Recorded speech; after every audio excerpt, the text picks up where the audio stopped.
भैया कोई आपको दिक्कत थी तो आप 10 लाठी मार देते। डीएसपी साहब कहते हैं कि भैया बड़ा आदमी है, अब अपराधी दादा अपराधी पैदा करने वाला आज भी रखता है। चुनाव के समय कितनी हत्याएं होगी अब तो समझ में नहीं आता। हत्या पर हत्या, दर पर दर हत्या तो हुई। सिवान के महाराजगंज में दुकानदार मुन्ना यादव की हत्या, परिवार से मिले सांसद पप्पू यादव की आर्थिक सहायता। नमस्कार, मैं रागनी और आप देख रहे हैं वीपीएस न्यूज। सिवान जिले के महाराजगंज अनुमंडल के दूधी टोला में 2 सितंबर को एक दिल दहला देने वाली घटना सामने आई, जहां स्थानीय दुकानदार मुन्ना यादव की गोली मारकर बेरहमी से हत्या कर दी गई। इस घटना से पूरे इलाके में सनसनी फैल गई और मृतक के परिवार पर दुखों का पहाड़ टूट पड़ा। घटना के कुछ दिन बाद शुक्रवार को जन अधिकार पार्टी के प्रमुख और मधेपुरा के पूर्व सांसद पप्पू यादव महाराजगंज पहुंचे और पीड़ित परिवार से मुलाकात की। उन्होंने शोक संतप्त परिजनों को ढांढस बंधाया और हर संभव सहायता का भरोसा दिलाया।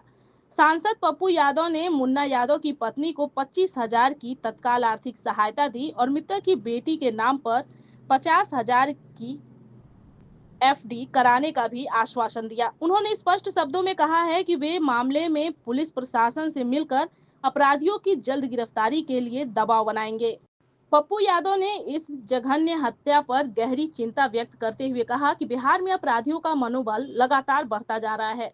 उन्होंने कहा कि अब राज्य में हत्या आम बात हो गई है, जो बेहद दुर्भाग्यपूर्ण है।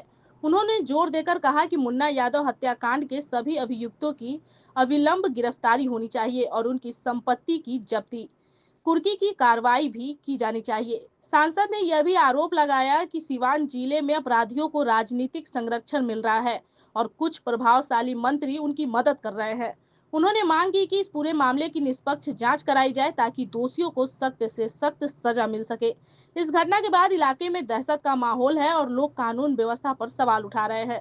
अब देखना यह होगा कि प्रशासन इस मामले में कितनी तेजी से कार्रवाई करता है और पीड़ित परिवार को न्याय दिलाने में कितनी संवेदनशीलता दिखाता है। सुनिए क्या कुछ कहते हैं पप्पू यादव। धन्यवाद। सब महाराजगंज पहुंचे हुए हैं मुन्ना यादव हत्याकांड में, जिसमें दिव्यांग व्यक्ति को गोली मारकर हत्या कर दी। दिन पर दिन हत्या लूट बिहार में लगातार हो रहा है। अच्छा एक बात बताइए, रेयर एंड रेयरेस्ट मर्डर है ना ये? पत्नी दिव्यांग, हस्बैंड दिव्यांग। अरे भैया कोई आपको दिक्कत थी तो आप 10 लाठी मार देते, या आप शिकायत कर देते, या आप उसकी दुकान बंद कर देते। जिंदगी से तो नहीं खेलते।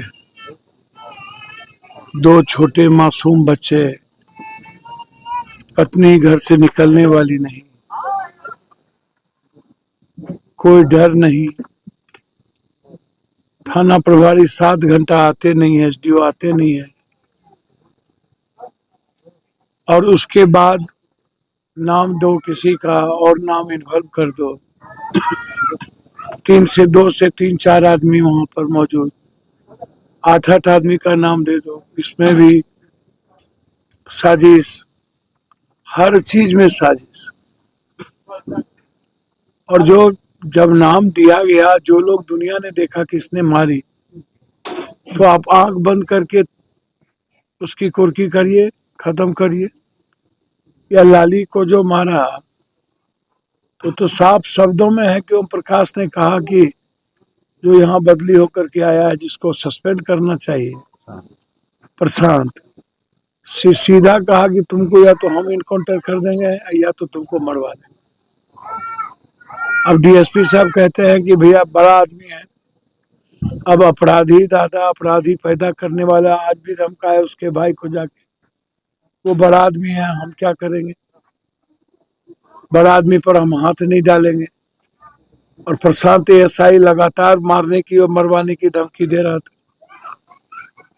और सारे अपराधियों को यहाँ एक मंत्री का संरक्षण प्राप्त हो जाता है।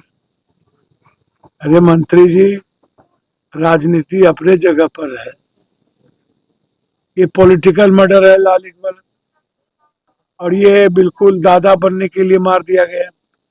मेरा वर्चस्व, हम बड़ा तो हम बड़ा।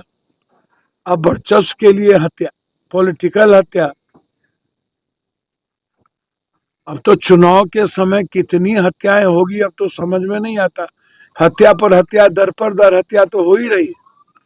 अब आने वाले समय में पॉलिटिकल हत्या बढ़ गई तो लगातार सिवान के सामाजिक स्तर के लोग, राजनीतिक स्तर के लोग, जनप्रतिनिधि लोग सशंकित हैं, भयक्रांत है। भय मन में प्रवेश कर गया कि पता नहीं ये लोग किसको कल टारगेट कर लेगा, कौन लोग मर जाएंगे। अभी वही तो मुखिया संघ के अध्यक्ष कह रहे थे महाराजगंज, और इतने सुबह उस दिनों से लगातार हम लोग के भाई विश्वनाथ जी और यहाँ से सिवान से इतना संजय जी, अरविंद जी, सभी लोगों का फोन, कुंदन जी कि सर बिल्कुल आइए। हम तो बहुत पहले आते, हम लोग के जिला अध्यक्ष एसपी से मिले, पूरी कमेटी के साथ मिले, और इसके लिए हम लोगों ने एक गठन कर दी सभी लोग वहां से कि कैसे ये इसको छोड़ेंगे थोड़ी। एसपी साहब से 3 दिनों से लगातार बातचीत हो रही। लाली वाले में भी मैंने कहा स्पीडी ट्रायल करिए, इस मामले में भी कहा स्पीडी ट्रायल करिए, और प्रशांत को तो सस्पेंड करना चाहिए, वो इन्वॉल्व है मरवाने में। 5 लाख रुपया लिया प्रशांत साजिशकर्ता में, लेकिन उनका ट्रांसफर हुआ है बस। वही बात तो मैं भी कह रहा हूँ। और अब डीएसपी जाकर के आज उनके भाई को धमकी दिया। डीएसपी कह रहे हैं कि वो बहुत बड़ा आदमी है, मैं उसके दरवाजे पर कैसे जाऊं। तो सिवान तो समझिए कि सिवान, गोपालगंज, यह जो इलाका है छपरा, ये तो आप समझिए कि बिल्कुल अपराधियों के गोद में जा बैठा है। अपराधी और माफियाओं के गोद में तो पूरा का पूरा बिहार अपराधी के भरोसे हम लोग जी। पूरा जो बिहार की जनता है 12 करोड़ 90 लाख, ये अपराधी, माफिया, जमीन माफिया, बालू माफिया, शराब माफिया, इन्हीं लोगों के बदौलत हम लोग जी रहे हैं। और हम लोग की इच्छा शक्ति खत्म हो गई कि अपराधियों के खिलाफ हम लोग बोल पाए, आवाज उठा पाए, संघर्ष कर पाए। हम गवर्नर साहब से कल मिलने का अभी समय मांगे हैं, और हम मिलेंगे। इसमें एसआईटी जांच की मांग करेंगे, लाली वाले में भी, इसमें कि आप एसआईटी जांच करवा दीजिए। 364 का अविलंब मैंने एसपी साहब को कहा कि आप बयान करवा दीजिए कोर्ट में, क्योंकि कल 364 का बयान यदि नहीं होता है तो कल के दिन गवाह को खत्म करने की कोशिश अपराधी करेगा। तो तत्काल पार्टी की तरफ से, हमारे कांग्रेस पार्टी की तरफ से हम लोगों ने अभी 25,000 रुपया उनको मदद की है। उनकी बच्ची के अकाउंट में हम लोग 50,000 रुपया फिक्स कर देंगे, ताकि उनको किसी तरह की दिक्कत जब बड़े हो तो पिता का एहसास खत्म ना हो। लेकिन न्याय के लिए हम लोग दोनों मर्डर, लगातार जो मर्डर हो रही है, इसके लिए हमारे पूरी टीम, पूरी कांग्रेस नेतृत्व हम लोग सड़क पर रहेंगे। और कल हम लोग मिले हैं, हमारी कमेटी यहाँ से मिलेगी। आगे जरूरत होगा तो इसको हम लोग सिवान से लेके बिहार तक आंदोलन। कब तक ऐसा चलता रहेगा? कब तक लगता है ऐसा चलता रहेगा? ये सरकार गरीब विरोधी है, डबल इंजन की जो सरकार। हमारे नेता राहुल गांधी जी लगातार बिहार और बिहारी को, गरीबों को बचाने में लगे हुए, और मैं उम्मीद करता हूं कि राहुल गांधी जी जिस तरीके से लगातार आवाज उठा रही है, आप परसों भी देखे होंगे कि राहुल गांधी की आवाज उठाने पर गलत लोगों ने कितनी गलत हरकत की। तो राहुल गांधी जी डरने वाले नहीं हैं, वो बिहार को सेव करने के लिए, इस देश के डेमोक्रेसी, संविधान और लोकतांत्रिक मूल्यों को सेव करने के लिए लगातार सड़क पर है। और बिहार के अधिकार और उस पर जो आज अपराधियों का लगातार नंगा तांडव है, यह सवाल लगातार, चाहे बेटियों के बलात्कार का सवाल हो, हमारे प्रदेश अध्यक्ष भी और हमारे एलओपी भी कई बार ट्वीट कर चुके हैं यहाँ की घटनाओं को लेकर।